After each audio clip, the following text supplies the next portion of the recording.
Look at this. All those years in the big city, we finally got out.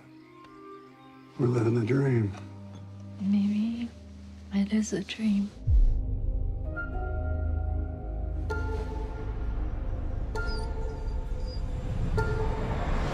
Color Out of Space is a 2019 movie released this year in 2020. I think it was released like in March or February. And I was very curious to see this movie because of two reasons. First off, it reminded me a lot of Mandy. I'll get back to this idea after I talk about the other reason. It's the other reason would be that it's the comeback of Richard Stanley, director which I talked before of his debut or his most famous movie before his career plummeted, Hardware 13 or Hardware or Mark 13, and I think this was one of the main reasons that I was very curious to see this movie, because I was curious to see how did the Richard Stanley do when he came back to directing a movie after his breakdown from the island of Dr. Moreau. Also, I said that I saw, in my opinion, I saw a lot of parallels to Mandy, the 2018 movie, Mandy, which is a movie that I gave 9 out of 10. Mandy, let's talk a little about Mandy. Mandy, that movie was amazingly brutal for its gore scenes, but also it's a very beautifully made movie. It's a rarity to see a movie that can balance so perfectly art and gore. That movie was such an amazing trip, and I would be curious to re-see it someday.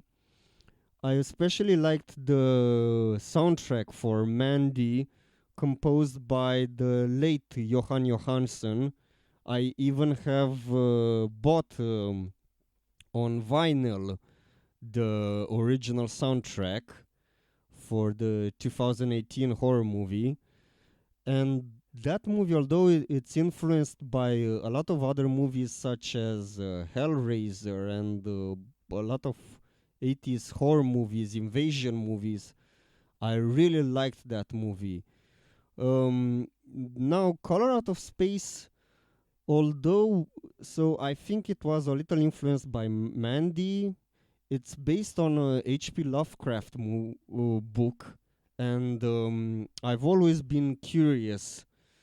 I've always followed works, movies or games or TV series that are based on H.P. Lovecraft, because this guy, you have to understand that H.P. Lovecraft was the person that influenced Stephen King, and so many amazing books come out of Stephen King and movies from his creation. So I was like, okay, so H.P. Lovecraft must pass over Stephen King. But sadly, a lot of the movies that I've seen that are based on Lovecraft's works are for me sevens and eights. But also, for example, let's talk for example about H.P. Lovecraft movies that are based on his works. The Reanimated trilogy I liked a lot, especially the first movie. Apparently, when I first saw it, I gave it a 9 out of 10, but who knows what happens if I would re-see it today, because I kind of don't remember that much about Reanimator. Also, another movie that I saw from him was From Beyond. Both movies directed by the recently departed Stuart Gordon. Also, a apparently Splatterhouse, the Splatterhouse 1 and 2, the video games, if people remember those two video games made by Sega, were also kind of influenced by Lovecraft. So that was something new for me. And I don't know if people ever played the Call of Cthulhu Dark Corners of the Earth. That's also a video game that I haven't played because I always heard about the technical difficulties which the game had. Also, a more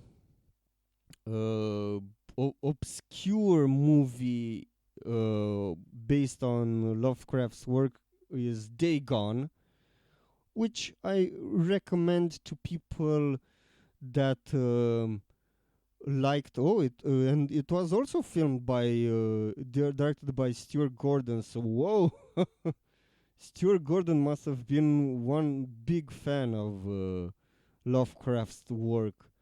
And Dagon is more, I think, I would recommend to hardcore horror fans, and especially fans of horror with small towns that have deep, dark secrets.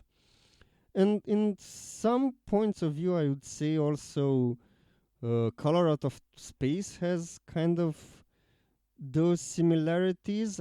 This is my second movie that I reviewed from this channel from Richard Stanley, and Color Out of Space is also like bottle movie because most of the action happens in the house lived by Nicolas Cage's character and his family, and from time to time they go to other places, but most of the action of the movie happens in a secluded house in the forest.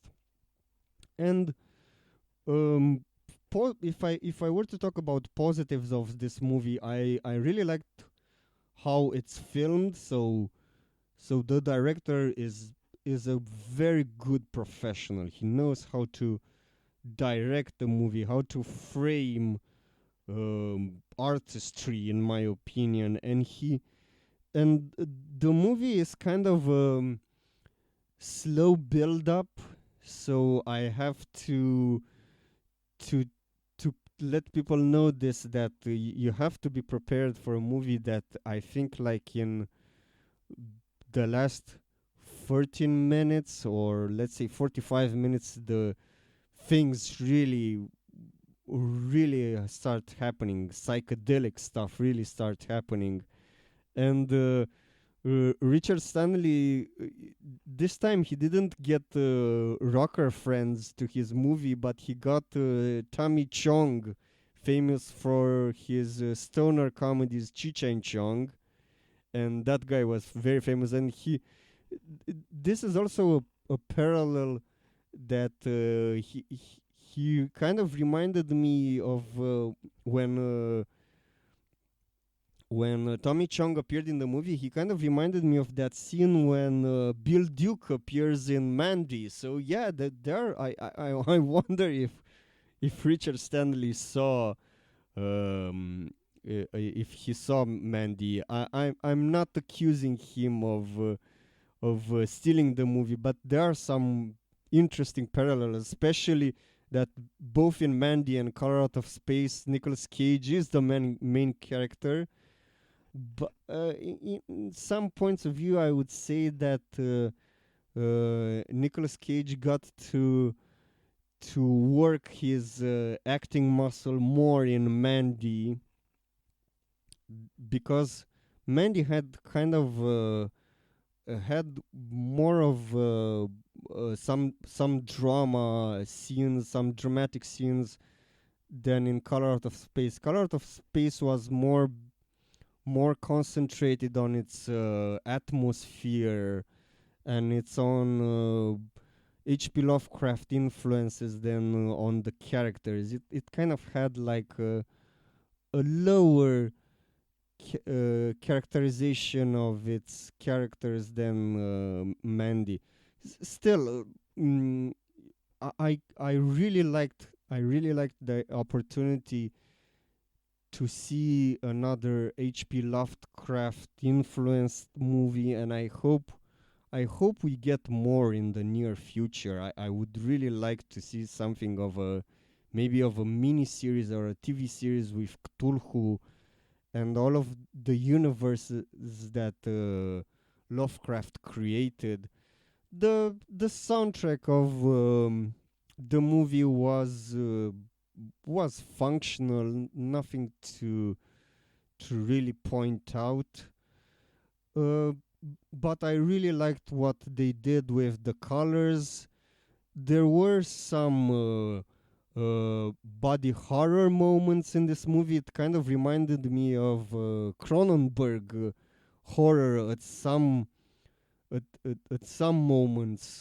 So yeah, it's still a pretty good movie, especially a pretty good Nicolas Cage movie. I'm happy to see that Nicolas Cage is still from time to time doing movies that I want to see, and you don't watch them in a ironical way. It's like, oh my, yeah, I want to see this movie to really enjoy a Nicolas Cage movie. Yeah, so I'd say this movie it's like a it's like a 7, a solid 7 out of 10. Thank you very much for listening.